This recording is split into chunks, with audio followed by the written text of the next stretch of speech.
Three Steelers quarterbacks have thrown for 400 yards in a game throughout the franchise's history. Today, Russell Wilson became the fourth. And the three before him, it was Big Ben. Obviously, he has a ton of 400-yard games. The other two, though, might surprise you. Tommy Maddox, he had one back in the day against Atlanta in 2002. And then Bobby Lane going all the way back to the 50s. Most people probably would have thought of, Cordell Stewart, maybe even Terry Bradshaw. They don't have 400-yard games to their name in a Steeler uniform. But now we get to add to that list. It's Big Ben. It's Bobby Lane. It's Tommy Maddox. Russell Wilson. Russ cooked today. Absolutely cooked. And it's not hyperbole to say that he outplayed Joe Burrow. I mean, he, in a way, is putting his stamp on the AFC North as being the baddest man in the division right now.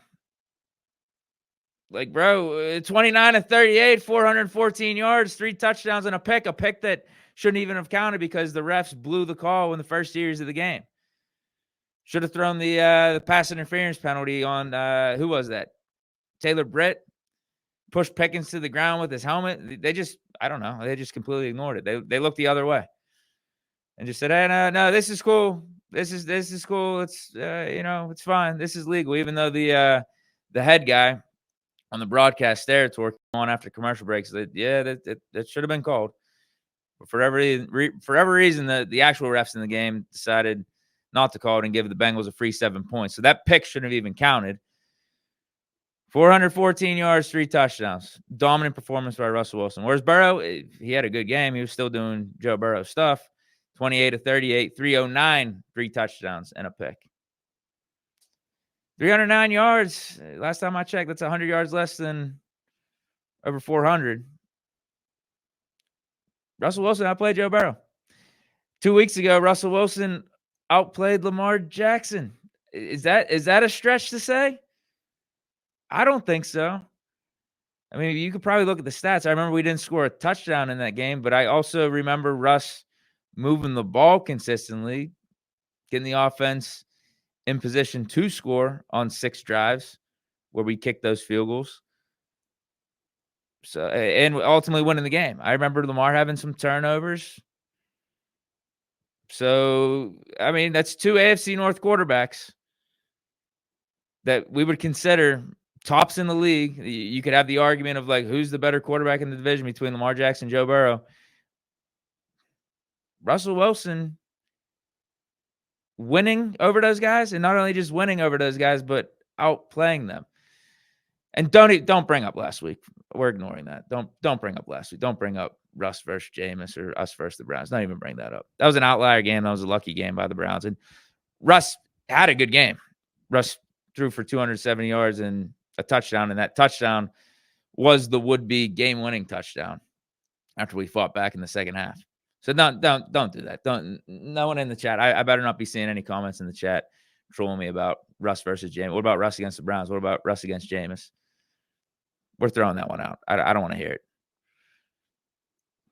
Bro, we got a guy. I think that's what it really comes down to.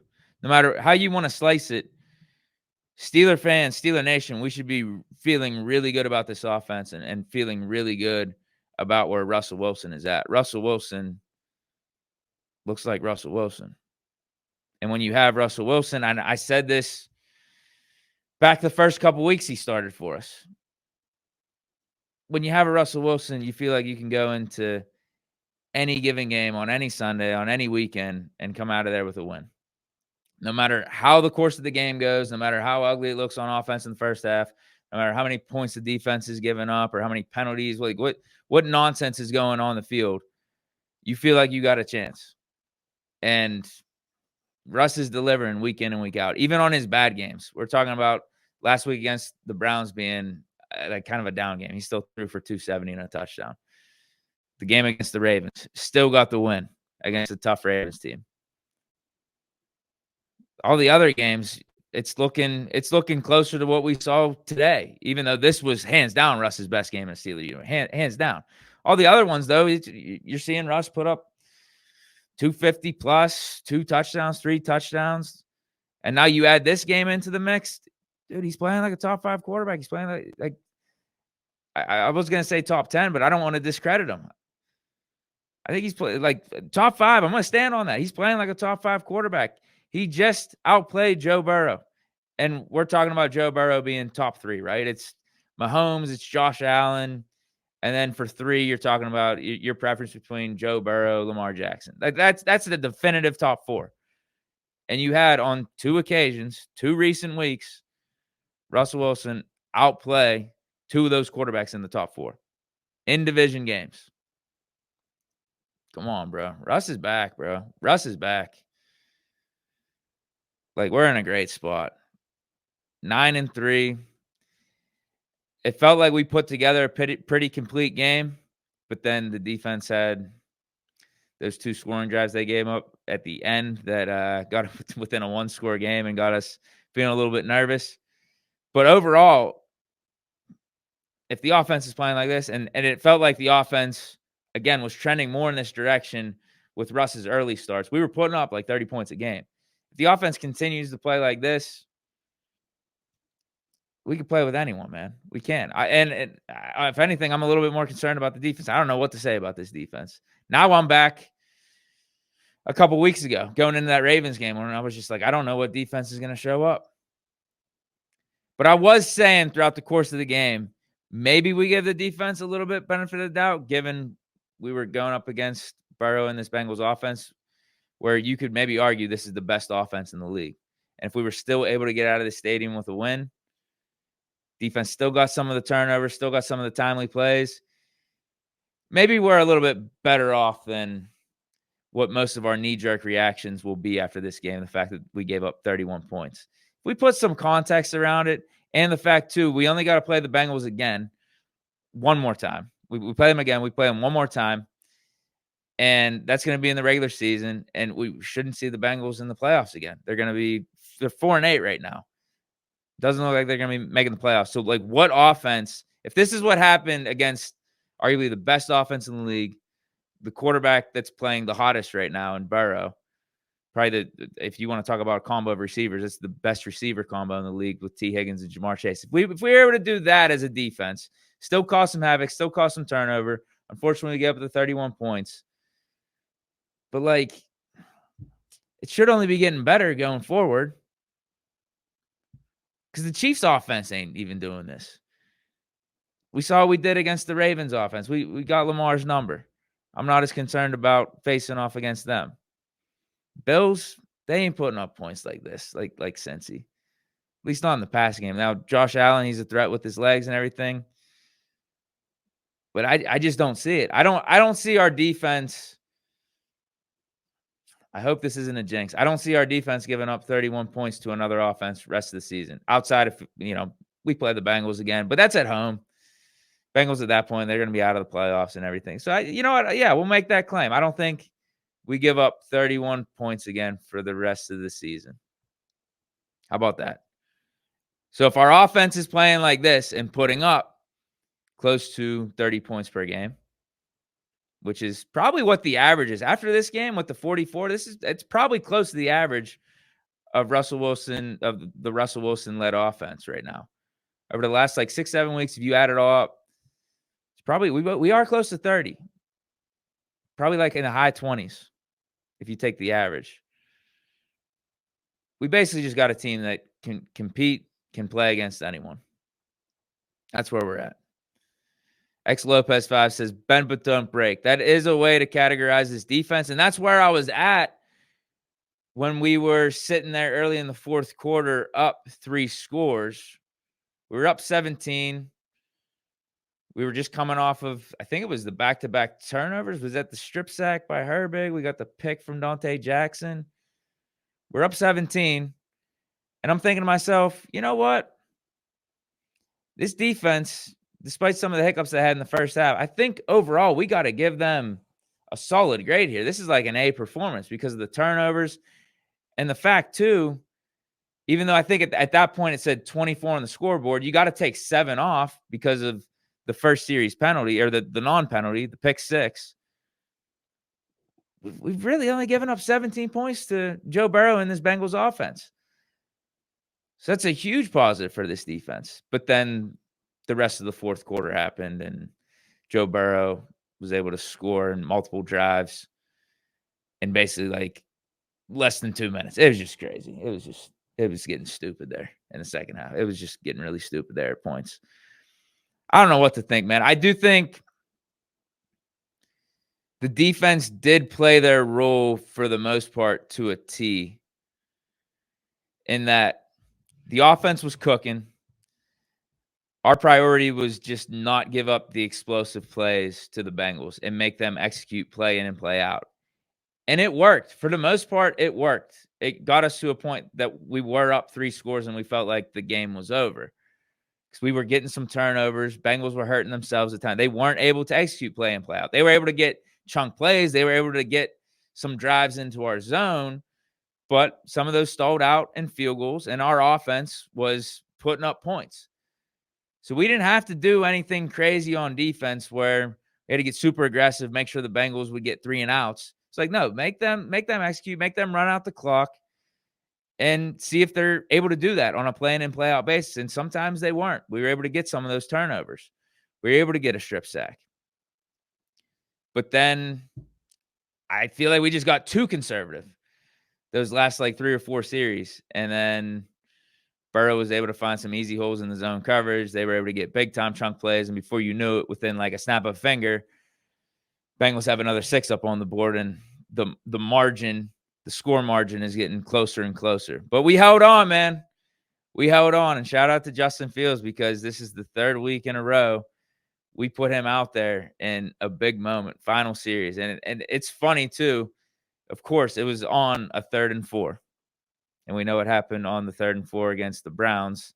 Fields threw up the incomplete pass, and a lot of us were complaining about the play call and having Fields out there in that moment and how it should have been Russ. I think it's just, it's poetic justice that Fields is out there again, 3rd and 4. We literally need this first down. If we don't get this first down, we're punting the ball off the Burrow with a minute something left. And granted, they have no timeouts, but you can't be feeling great about that if you're a Steeler fan. And then Fields gets it. Fields tucks it, runs it on the read option, easy first down, slides, keeps it in bounds, and then we get in victory formation. So shout out to Fields. Shout out to the team for just like a total team win. Total team win. Obviously, the offense carried. The offense was balling like lights out, 44 points. Now, some of those points came off of the Peyton Wilson fumble recovery touchdown, but great performance by the offense. But everyone contributed. This is what I'm saying. I think another just like team win. There's vibes about this team where everyone's all in. Everyone's willing to play a role, even if it's not the most prolific role, like a Fields getting out there for a couple plays. One of them didn't work in the red zone, but the one literally clinched the game at the end on 3rd and 4. Something to be said for that. We got selfless dudes in this locker room. A Fields. You got Russ obviously balling out. But in the running back room, all 3 contributed. Najee with 16 carries, 75 yards and a touchdown. Cordell Patterson getting a few carries there, but also helping us out in the passing game, making a few catches. The one was on Mike Hilton across the middle. Jaylen Warren, he's doing his thing. Even though he wasn't as prominent in the running game, had 4 receptions, 55 yards. Pickens, Freiermuth, Van Jefferson, Calvin Austin, even Ben Skoranek. I was liking what I was seeing from Ben Skoranek today, man. Obviously helps out a lot in the run game with the blocking, but then caught that nice catch for 23 yards. Found the seam in the zone. Russ threw an absolute dot to him, threw a dagger to him. Clutch catch. Calvin Austin, he had the touchdown. But Van Jefferson, he had the big catch at the end of the game for 43 yards. Pickens. The only problem with Pickens is Pickens. He's just got to get out of his own way. Although I thought the second unsportsmanlike penalty they called against him was really ticky-tacky. Dude he threw his hand up and they were saying like he was putting a gun motion out there, like chirping at the crowd or something. I think that was absolute BS. But he had a touchdown, 3 catches, 74 yards. Muth, this was probably his best game of the year. Maybe one of his better games as a Steeler. 6 receptions, 68 yards, a touchdown. So you get what I'm saying here. Look at all the names that I'm listing off. Total team effort from an offensive standpoint. Hell, you could even throw Michael Pruitt in there. having a couple catches across the middle. Darnell Washington, he was blocking his ass off. But he also had a catch, got us a first down for 10 yards. Like, so everyone contributed on offense. And I think the same could be said for the defense. Even though we were Swiss cheese at times, Deshaun Elliott with 11 total tackles. Patrick Queen had 9. Minkah Fitzpatrick had a touchdown-saving tackle there. I think they ended up scoring a touchdown, so it didn't really matter too much. But, Minkah, he's out there. Minka's out. He's not playing like Minkah of old. Now, I think part of that is defensive scheme. I think we have Minkah bailing us out and just having him play deep, having him be the security blanket. But we can all admit it hasn't been the same with Minkah recently. But with TJ Watt, he had a renaissance, and that was one of the things I was highlighting going into this game. The defense goes as TJ Watt goes. And for the majority of that game, for about 3 quarters, you had TJ Watt doing TJ Watt type of stuff. He had, 2 sacks, 3 tackles for loss, the strip sack, which got us the ball whenever the Bengals were down in the red zone. That was huge. It was close to the red zone, high red zone. 5 QB hits. Like, that's the thing about TJ, and then Herbig, too. He had his own strip sack. They were getting pressure on Burrow. There were times Burrow was getting the ball out, but throughout the course of this game, the majority of it, they were getting after it. Orlando Brown was getting cooked by Herbig, and Orlando Brown's one of the top paid left tackles in the league. Like, Bengals literally brought Brown in to protect Joe Burrow and increase the productivity on their offensive line. He couldn't handle Herbig. Herbig was Orlando Brown's kryptonite, and that was with Orlando Brown getting jump started. You could have called a false start on him like every damn play on the Bengals offensive series. It was crazy. Absolutely crazy. But Dante Jackson got a pick. Peyton Wilson with the fumble recovery taken to the house. So, we had a bunch of dudes on defense, too. Ogunjobi, I saw him making some nice tackles at the line of scrimmage. Cam Hayward with a couple tackles for loss, had the pass deflection that led to the pick, a couple QB hits. So everyone contributed, even JPJ, who had not so good of a game because of all the penalties. And I think part of it's like the refs are picking on him. It's almost like Pickens on offense with some of his unsportsmanlike stuff and some of the nonsense he does outside of the play. Like, he doesn't get the benefit of the doubt because he does it too often. But sometimes I feel like the refs are picking on him in a way and just throwing flags that are ticky-tacky because of Porter's reputation or because of on offense with Pickens, like Pickens' reputation. Like, there was 1 or 2. I think he had, 5 total, pass interferences or holdings. Might have even been 6. Some of them were declined. But, there's, 2 or 3 that you're just like, bro, come on. This is too much. You're just throwing the flag based off reputation. This is Porter and Higgins going at it. It's a physical type of play. Let's not reach here. Let's not stretch and just throw the flag because it's JPJ. Let's not get flag happy here. And I thought there was a couple times the refs did that, but still not Porter's best game. Tough matchup, though. And he wasn't going up. It didn't seem like he was going up against Chase at that high of a clip. It was more like him and Higgins. And Higgins, yeah, it's T. Higgins. It's T. Higgins and Jamar Chase. They're going to get their numbers. But I did think Jamar Chase, we were able to keep him in check for the most part.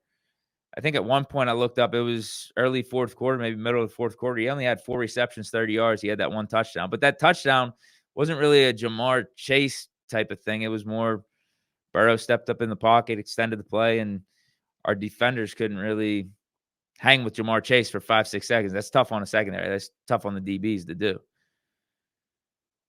But who isn't liking this team right now? What's the big negative that you could be pointing out? And yes, the defense. I already talked about that. We don't got to belabor it.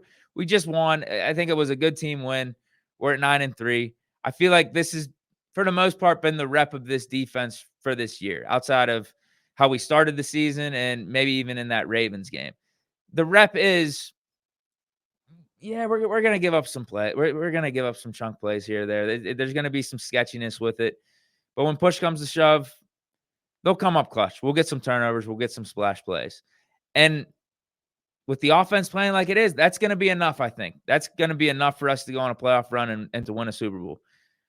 And what's weird is with us complaining about the defense, it still probably is. If you just look from a statistical standpoint, it's probably one of the top 10 or top 5 in the league right now. I don't know where it's going to end up after this game with Cincy having 38 on the board and some of the numbers Burrow was putting up and the Bengals offense was putting up. But we're still we're in the upper half, at least in the league. We're in probably the upper third, upper fourth in the league as a defense.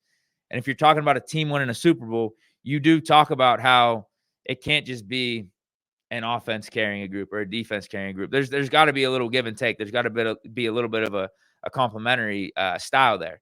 Because even when you have the Chiefs with Patrick Mahomes, they've had good defenses over these years. In their 3 championship runs, their defenses have been doing some stuff. Now, last year was probably the best of that, but you need a complete team.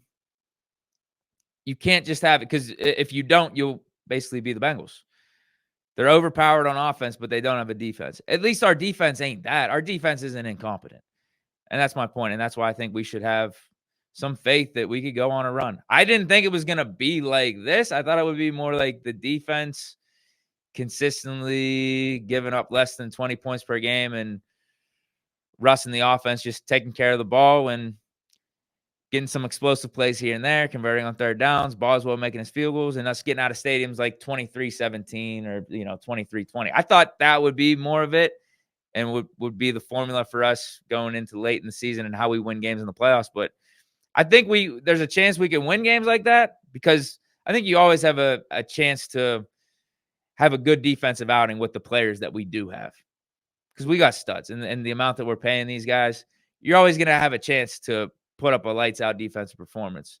So we can win games like that, but we can win games in shootouts and where the offense has to carry a little bit more, where the offense has to pick up some of the slack. But what's the big critique right now? What's got you guys feeling down about this team? I don't think we should. I really don't. I know you want to have everything buttoned up for the late season run, for the playoffs. You want to make sure every detail is taken care of and just make sure the weaknesses are ironed out. But bro, at the same time, we're 9-3, dude. Like, we're 9-3. I feel like we could play with any team. With Russ playing the way that he is, the offense looking the way that we are, and still with our defense being sketchy at times, the ability to get the turnovers and splash plays. We can't be too negative. We definitely can't, especially with how this Steelers team has operated over the last couple of years. 9-3. If you would have told me at the beginning of the season we'll be 11 games in and we'll be 9-3, I think we'd all take that every day of the week. Packed out 412 says we have a lot to be optimistic about. Exactly. And then you want to talk about our special teams. Our special teams is one of the tops in the league too, with Boswell making all of his kicks. And we're always bound. We're always a play away from getting a blocked field goal or a blocked punt or doing something good on special teams somehow, some way. Jay Farrow says, I'm happy with this team. We should be. R. Rodriguez 63 says, not down about the Steelers, but we can't be good on offense one week and be bad on defense. Good on defense, bad on offense the other week. I think that it goes hand in hand with what I was just saying, though. We could win in multiple styles. I think that's what it comes down to. That's how I look at it. We could win in multiple styles. We could win in multiple fashions. If a game's going a certain way, don't feel like we're completely out of it. If we get down double digits, don't think that we're out of it, because we have the ability to come back. Our defense will have the ability in the second half. If the offense is putting up points, the defense has the ability to feed off that momentum and get stops in a timely manner to make that one splash play that we need. TJ can get a strip sack for us. Herbig, he's shown that he's capable of getting that strip sack for us too. R. Rodriguez follows up, says, man, I am pumped, no doubt, though. For sure. No, I get what you're saying, though. I 100% get what you're saying. And I think that's what I mentioned a couple weeks ago, or kind of like the point I was trying to make a couple weeks ago when I brought up the defense and how I don't feel like I can be as confident in them as I was early in this season, or just to the extent that we'd be expecting from the players that we have on defense and how we're paying them. I felt like at some point this season, the offense was the more consistent unit of the two, that I could count on the offense at least putting up some in the high 20s.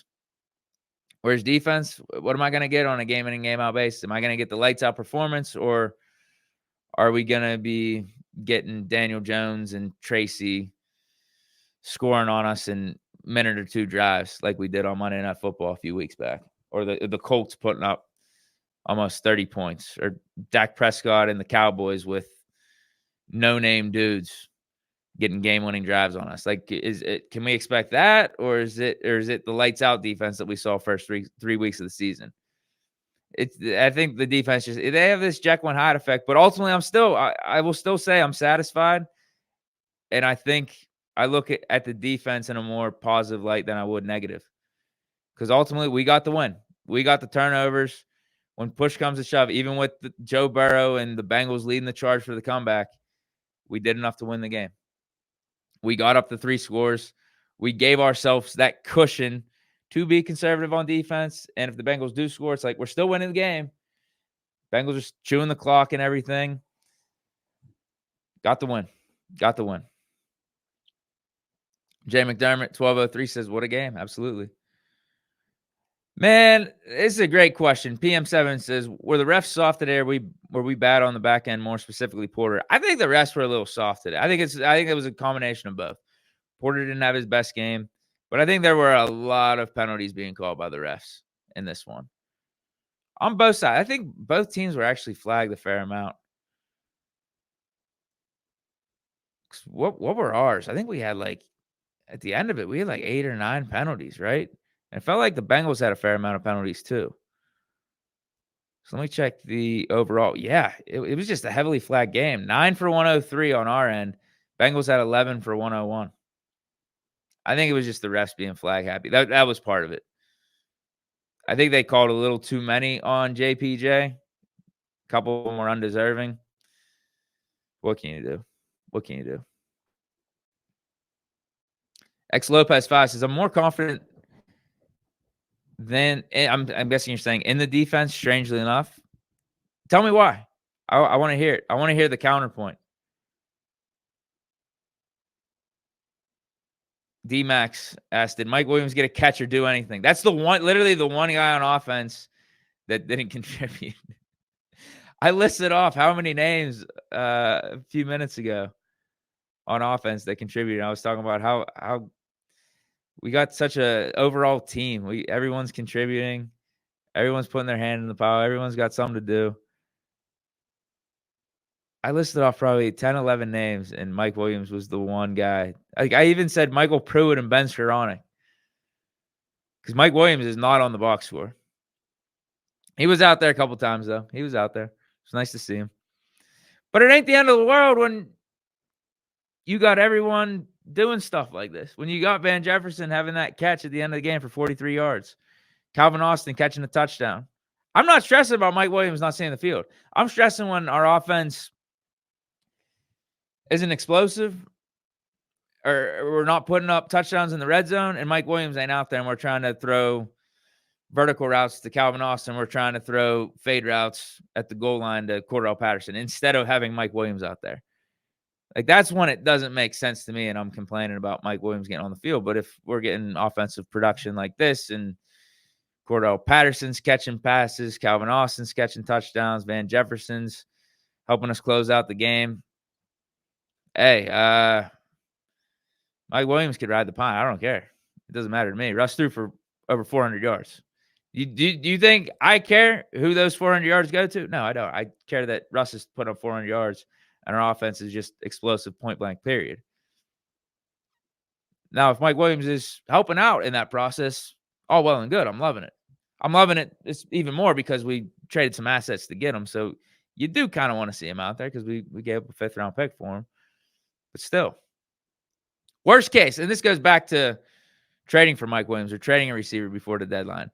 Worst case scenario, bringing a receiver on for depth is worth the 5th round pick. So even if Mike Williams doesn't do anything for next game or for the rest of the season, I think it was still worth trading the 5th round pick for him because of the depth.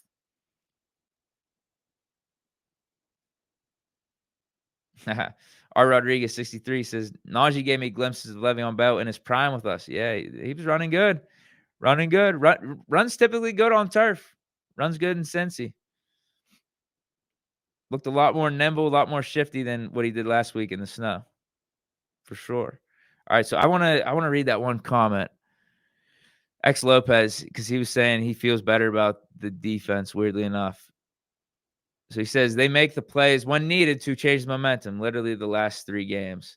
especially in the end of the games. Now, I think the rebuttal to that would be last week against the Browns, we ultimately didn't. They made the plays to get us right.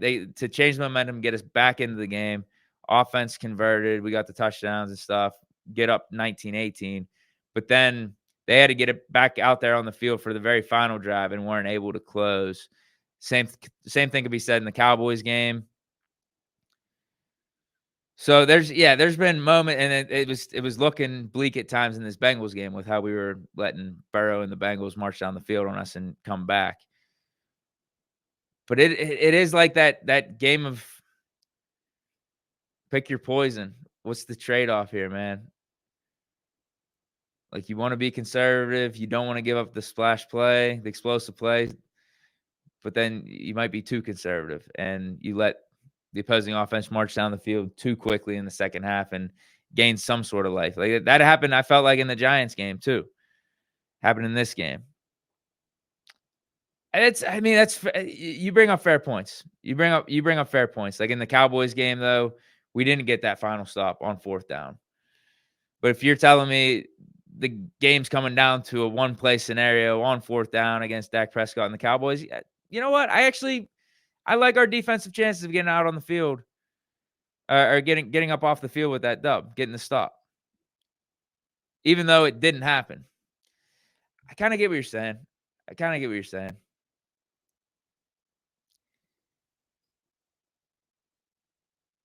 Monster May says, let's be honest, his defense hasn't been good under Terrell Austin's defensive coordination. I just don't think it's been elite. I think it's been good. It's just not to the degree I expected or would like it to be as a fan. I mean, we want everything to be perfect.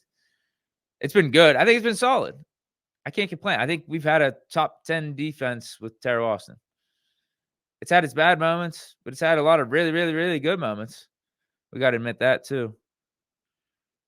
Yeah, we want it to be better. We want it to be like what it was with Dick LeBeau. For the older heads out there, you probably want it to be like what it was in the 70s. Because that's what we're used to. Even the 90s. Some of those 90s defenses were nasty with like Greg Lloyd, Kevin Green. Those teams were carried by the defense. We didn't have as good of an offense after Terry Bradshaw retired.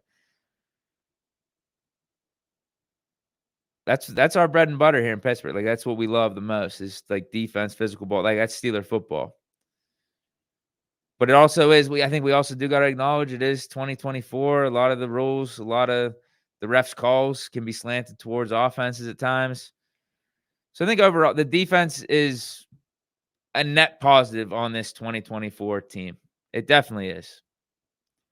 It's not hurting us. Like, you know what I mean? It's not, in terms of the ultimate goal of winning games, the defense is helping us way more win games than hurting us. I mean, you could base that off the fact that we're 9-3 too, for sure. But you're seeing the splash play, you're seeing the turnovers, you're seeing the timely moments as what's his face? Hold on, I want to pull up your username. As X Lopez 5 says, we are getting the timely stops. We got some momentum shifting plays. It'd be different if, let's say, it's the Bengals. Honestly, like the Bengals, another example of if all you're seeing is week in and week out, Cincy putting up 40 points and the defense is getting no turnovers, doing nothing. They're just hanging on by a thread, and opposing offenses are screwing up so much. The defense is getting lucky and the Bengals are getting out of the stadium. Then you would say, like, that defense isn't really contributing to the Bengals winning. It's just Joe Burrow and the offense carrying and the defense getting lucky because maybe opposing offenses are doing stupid stuff. But the defense keeps giving up, 30 plus points game in and game out. It's not like that with us. It's not like that. It's not to that extent.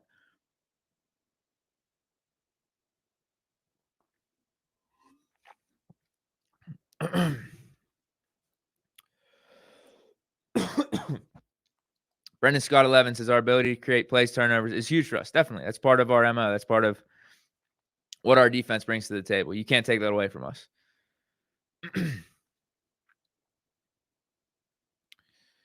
All right. I think that's it, man. I think that's it for today's show. Big win, 9-3. We're rolling. We got Browns revenge game next week. And this was the win that got us over the hump of another 500 season, at least a 500 season for Tomlin. No losing seasons. Well, that was impossible once we won last week, because I think worst we could have done was like 8-1, and that would have been 500 at least. But this one at least gets us over the hump of 500 again for how many consecutive seasons in a row. But all right, everyone, thanks for stopping through, chopping it up about this game. Shout out to the Steelers for the win. We won that Bengals pack. And now we got to get, we got to get this revenge against the Browns this week. Should be 10-3, looking good. Chiefs need to lose, man. I'm getting sick of this, man. They're getting so lucky. We should be in serious contention for the 1 seed right now, but with the Chiefs being 10-1, are they 10-1, 11-1 off all these lucky wins, it's going to be hard to catch them. Now we do play them on Christmas, but they need to lose a couple down the stretch too, and I think Bills need to lose like 1 or 2. I would love the 1 seed. We need that one. That 1 seed would be beautiful. Absolutely beautiful. And we deserve it. Why not? Why not us? Stay chilling, though. Thanks, everyone, for stopping through. Here we go, Steelers. Peace.